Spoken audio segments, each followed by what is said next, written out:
تو اللہ تعالیٰ نے سفارش کی ہے بیویوں کی. ایک ہمارے ساتھی تھے، انہوں نے بتایا کہ ہمارے علاقے میں شادی کی رات کو فجر کی اذان تک بیوی کو مارتے ہیں.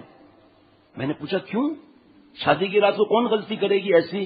کہ نہیں، وہ اس لیے ہمارے علاقے میں مارا جاتا ہے تاکہ ساری زندگی وہ ہماری نوکرانی بن کر رہیں. تو اب وہ وقت اتنا تھا نہیں میں قرآن پاک حدیث پاک کا بتاتا. 1-2 منٹ تھے. میں نے کہا بھائی آپ اپنی بیٹی اور بہن کے لیے کیا چاہتے ہو؟ کہ ان کا بھی ٹھکائی ہوتا ہے ایسے ہی. اب میں چپ ہی ہو گیا. اب کیا بولتا میں کہ جس کو رحم ہی جس کے دل میں نہ ہو تو پھر ہم کیا بات کریں گے؟ تو پھر بہرحال پھر قرآن پاک اور حدیث پاک کا سنا بھی دیا جلدی جلدی. اللہ نے سفارش کی ہے. ایک گلی کا پاورفل اگر سفارش کرے تو کیا معاملہ ہوگا؟ یا اللہ سفارش فرما رہے ہیں. حضور صلی اللہ علیہ وسلم فرماتے ہیں کہ عورت مثل ٹیڑھی پسلی کے ہے، اگر سیدھا کرنے کی کوشش کرو گے تو ٹوٹ جائے گی، اور اس سے گزارا کرو گے، اس سے فائدہ اٹھانا چاہو گے تو فائدہ اٹھا لو گے، اگرچہ پسلی ٹیڑھی رہے گی. ہمارے آپ کے سینے میں بھی پسلی ٹیڑھی ہے. کیا کسی کو دیکھا کہ ہاسپٹل جا کر ٹیڑھی پسلی سیدھی کرائی ہو؟ اچھا پوچھتے بھی تھے بھائی کسی کو اپنی پسلی سیدھی کرانی ہے؟ ابھی سے انکار میں ایسی ایسی گردنیں ہل رہی ہیں، مر جائیں گے پھر. عورت ٹیڑھی پسلی سے پیدا ہوئی ہے، یہ سیدھی نہیں ہو سکتی. اس کے ٹیڑھے پن سے کام چلاؤ تو کام بن جائے گا، ورنہ ٹوٹ جائے گی، لیکن سیدھی نہیں ہو سکتی. اور یہ صحیح بخاری شریف کی حدیث پاک ہے. یہ المرأۃ کذل ان اقمتها کسرتها ان استمتعت بها استمتعت بها، یہ بخاری شریف کی حدیث پاک ہے. اور اس کی شرح بخاری کی علامہ شہاب الدین احمد بن محمد قسطلانی رحمۃ اللہ علیہ نے اس کی شرح کی ہے. وفی الحدیث اشارۃ الی الاحسان الی النساء ورفق بہن والصبر علی عوج اخلاقہن واحتمال ظروف عقولہن. اس حدیث میں تعلیم ہے کہ عورتوں کے ساتھ احسان کرنے کی اور ان کے ساتھ نرمی سے پیش آنے کی اور ان کے ٹیڑھے پن پر صبر کرنے کی، بوجہ اس کے کہ ان کی عقلیں کمزور ہیں. ایک کتاب رات کو میں لایا تھا، اس میں لکھا ہوا ہے کہ سارے فساد کا جڑ، سارے اختیارات بیوی کے حوالے کر دیے اور بیوی کو سارے اختیارات دے دیے. اب وہ مہندی بھی کر رہی ہے، مایوں بھی کر رہی ہے، ٹی وی بھی نہیں لا رہی ہے، بیٹی کو بھی لڑکوں کے ساتھ داخل کرایا ہوا ہے، اور ہم نوٹ بنانے کی مشین بنے ہوئے ہیں. کہاں ہماری بیٹی جا رہی ہے، کہاں ہمارا بیٹا جا رہا ہے. ایک بزرگ بیمار تھے، میں ان کو دیکھنے گیا تو وہاں پر میرے خیال میں کم از کم 800 فلیٹ ہوں گے صرف اس باؤنڈری وال میں. تو تیسری چوتھی منزل پر جانا ہوا. ان کے بیٹے سے میں نے پوچھا کہ یہ بچیاں ادھر بھاگ رہی ہیں، ایسے کر رہی ہیں، کیا حالات ہیں یہاں کے؟ کیا بہت برے حالات ہیں. بیٹیاں کس گھر میں کہاں پر ہیں، رات کو 3 بجے آ رہی ہیں لیکن کچھ بولنے کے لیے تیار نہیں ہے. 15 17 سال والی بیٹیوں کو ابھی بچی ہے، چلی گئی تو کیا فرق پڑتا ہے، وہاں بعد میں سر پر ہاتھ رکھ کر رونا پڑتا ہے. تو فرمایا کہ حضرت مجدد نے یہ قرآن پاک کی آیت پڑھی، عاشروہن بالمعروف، اللہ تعالیٰ کا کلام ہے اور اللہ تعالیٰ تمام دنیا کے بادشاہوں کے بادشاہ ہیں. بڑے آدمی کی سفارش بھی بڑی سمجھی جاتی ہے، تو اللہ تعالیٰ سے بڑھ کر کون ہے؟ انہوں نے عورتوں کے لیے سفارش نازل کی، مردوں کے لیے سفارش نازل نہیں کی، اس لیے کہ عورتیں کمزور ہیں، زیادہ تر وہی مظلوم ہوتی ہیں. اس لیے اللہ تعالیٰ نے مردوں سے فرمایا کہ عاشروہن بالمعروف، دیکھو جو تمہاری بیویاں ہیں یہ ہماری بندیاں بھی ہیں، ان کے ساتھ زیادتی نہ ہونے پائے. اگر ان سے کوئی غلطی ہو جائے اس کے ساتھ وہی معاملہ کرو جو اپنے بیٹیوں کے ساتھ کرتے ہو. اگر تمہارا داماد تمہاری بیٹی کی پٹائی کرتا ہے تو تم فوراً جا کر پیر صاحب سے تعویذ لیتے ہو کہ کوئی تعویذ دے دیجئے، بیٹی ظلم میں ہے. اور اپنی بیٹی کے لیے تعویذ لیتے ہو، اپنے غصے کے لیے کیوں تعویذ نہیں لیتے جو دوسرے کی بیٹیوں کو پیٹتے رہتے ہو، گالیاں دیتے رہتے ہو. کتنے بیٹے اور بیٹیاں اللہ کے گھر میں بیٹھا ہوں، نبی بیٹھا ہوں تو جھوٹ بولنا کہاں جائز ہے. یہ ایک محاورہ ہے کہ اللہ کے گھر میں بیٹھا ہوں میں، یہ بھی محاورہ ہے کہ بھائی میں آپ سے جھوٹ نہیں بولوں گا، اس کا مطلب حافظ ڈاکٹر شفقت سے بولوں گا. میں کیوں کسی سے جھوٹ بولوں؟ یقین کرنا کتنے بیٹے اور بیٹیاں نفسیاتی مریض بن گئے.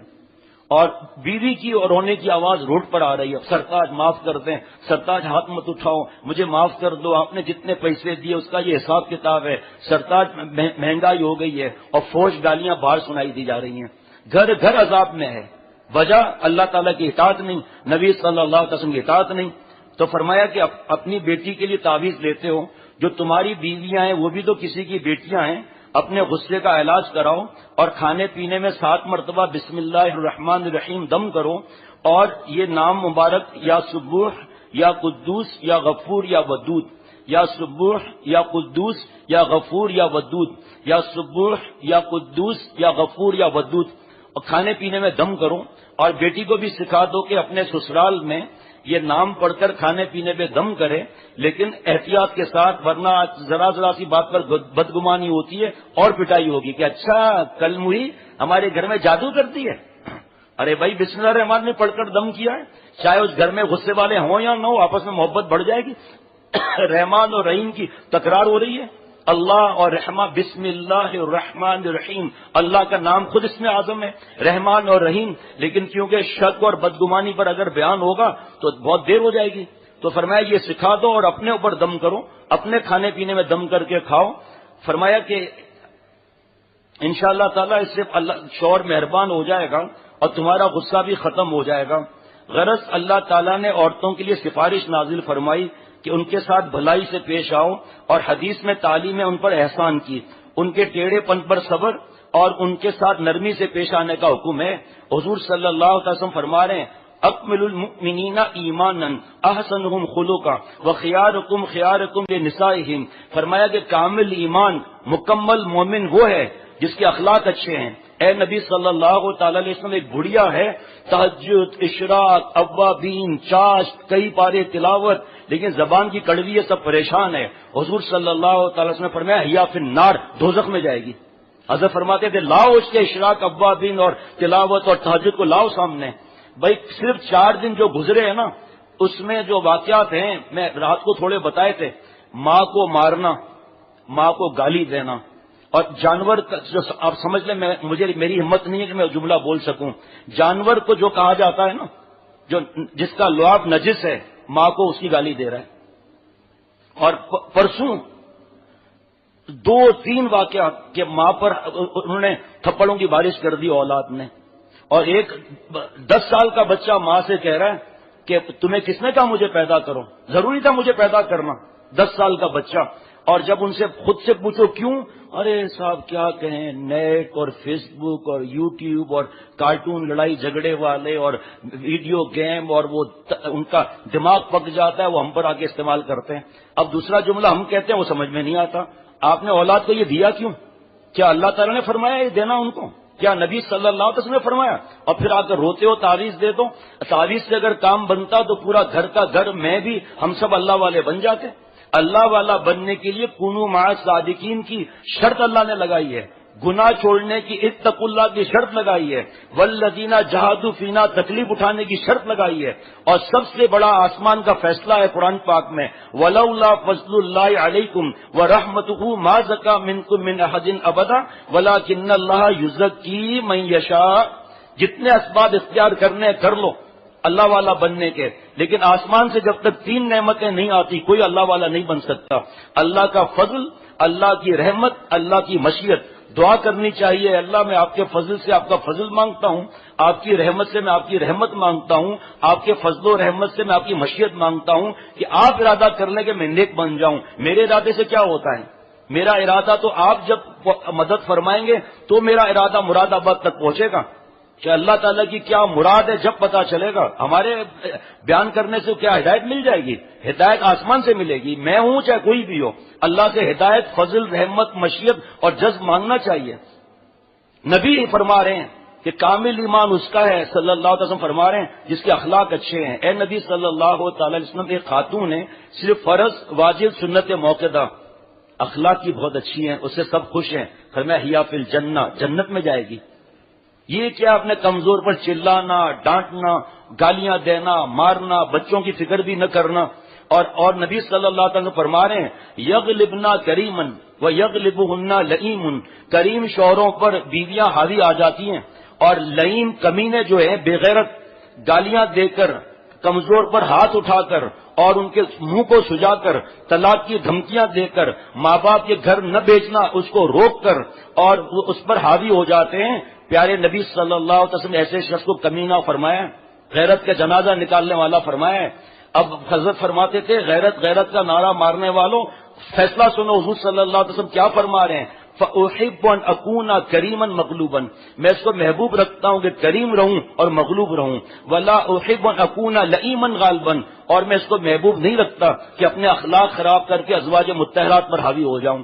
ایسا زور سے ہم چلاتے ہیں کہ بچے کے بھی کب ٹوٹ جاتا ہے بیچارے کا، اہلیہ کانپنے لگتی ہے، اور اللہ کی سفارش جو نہ مانے، پاورفل کی سفارش مانے، اور سب سے بڑی ذات اللہ تعالیٰ کی اس کی سفارش نہ مانے، ان کو بیوی نہیں چاہیے، ایسے لوگوں کو ان کو روبوٹ چاہیے جس کے اندر سب فیڈ بیک کر دے دیا گیا ہو، اتنے بج کر اتنے منٹ پہ اٹھانا، اتنے بج کے اتنے منٹ پر یہ، اور گھر جناب دوزخ بنا ہوا ہے۔ حضرت مجدد نے فرمایا اس کی وجہ کیا ہے، ان پریشانیوں کی وجہ کیا ہے؟ فرمایا اس کی وجہ یہ ہے کہ تجویز، ہم نے تجویز کیا ہوا ہے کہ اولاد اس طرح ہو، اس طرح کمائے، اتنے پیسے گھر میں آنے چاہیے، بیوی ایسی ہونی چاہیے، میں ایسا ہوں، اولاد ایسے ہوں، پڑوسی ایسے ہوں، نماز کا وقت یہ کیا ہے؟ سردیوں میں نماز کا وقت 6:35 پر 8:30 بجے رکھ دو بھائی، تجویز۔ فرمایا اس تجویز کی وجہ سے ہمارے گاؤں میں امام صاحب تھے، وہ بیچارے فجر میں دیر سے آتے تھے، اب جب کوئی آگے بڑھتا تھا تو اندھیرے سے آواز آتی ہے میں آ گیا ہوں، صبر کریں۔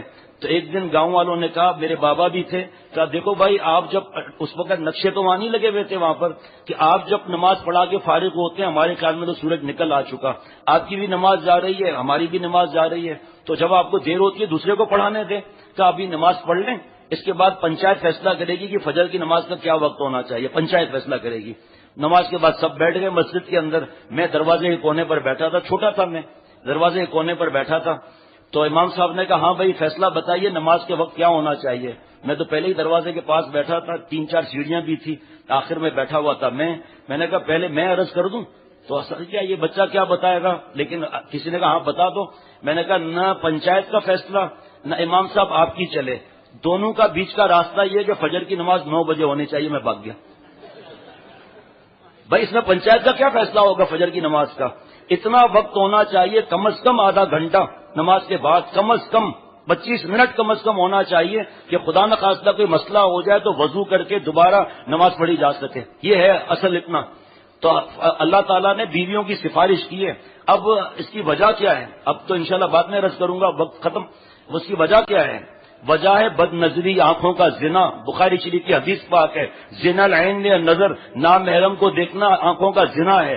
جو مرد حضرات شادیاں ہو گئیں، جوان بیٹے ہوں بیٹیاں ہوں نہ ہوں، اور لیکن عمر تو گزر گئی نا، 40 سال 45 سال ہو گئی، وہ دیکھ رہا ہے نامحرم یہودی عیسائی ہندو عورت کو، مسلمان فاسق عورت کو فوش لباس میں، فوش ایکٹنگ میں اور ایکشن کے اندر دیکھ رہا ہے، 20 سال 18 سال کی لڑکیوں کو دیکھ رہا ہے، بیوی کہاں پسند آئے گی؟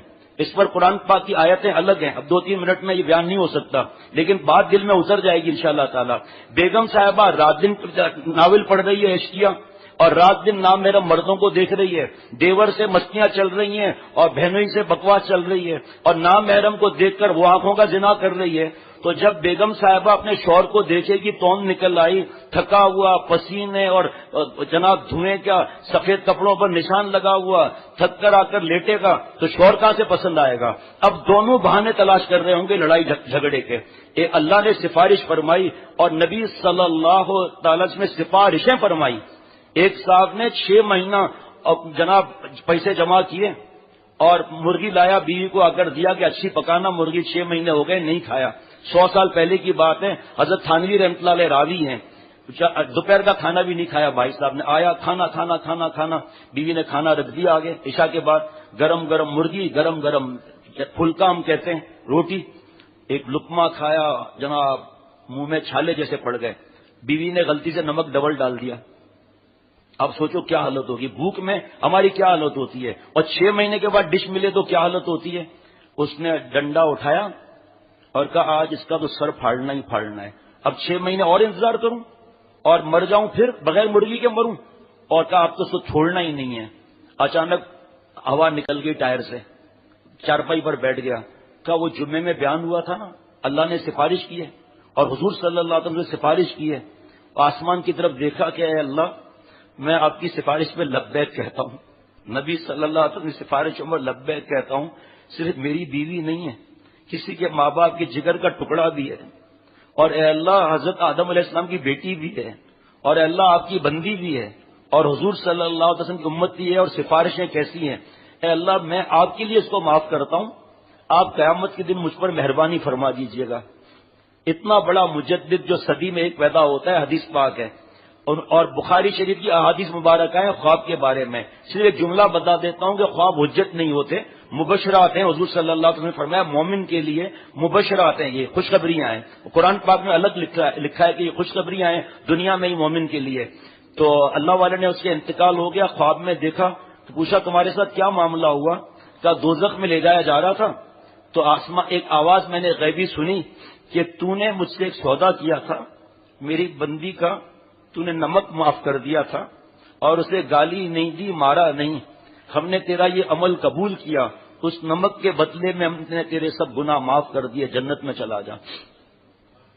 اور کیا گھر گھر کی کہانیاں ہیں یہ، مار دھاڑ، گالیاں. مہنگائی اگر ہے تو اس میں چلنا کس طرح؟ پوچھو سنت کا طریقہ کیا ہے. جو حدیث پاک ابھی پڑھ کر سنائی کہ کیا معاملہ ہے، وہ آپ لوگوں کو سب نے سن لیا، ورنہ پھر بعد میں بیان سن لیجئے گا. تو حضرت فرماتے تھے کہ اپنے بیوی سے معافی مانگو کہ میں نے جو تمہیں گالیاں دی، تھپڑ مارے، تمہیں بہو کے سامنے، بیٹی کے سامنے، بیٹے کے سامنے ذلیل کیا، دیکھو وہاں مجھ سے انتقام نہ لینا، یہی مجھے معاف کر دو. آج ہم کہتے ہیں ہم نے بیان کیا، ہم کیوں معافی مانگیں؟ وہاں اللہ فرمائیں گے معافی مانگ، وہاں کیسے کوئی معافی مانگ سکتا ہے؟ گھر جنت کا ٹکڑا بن جاتا ہے.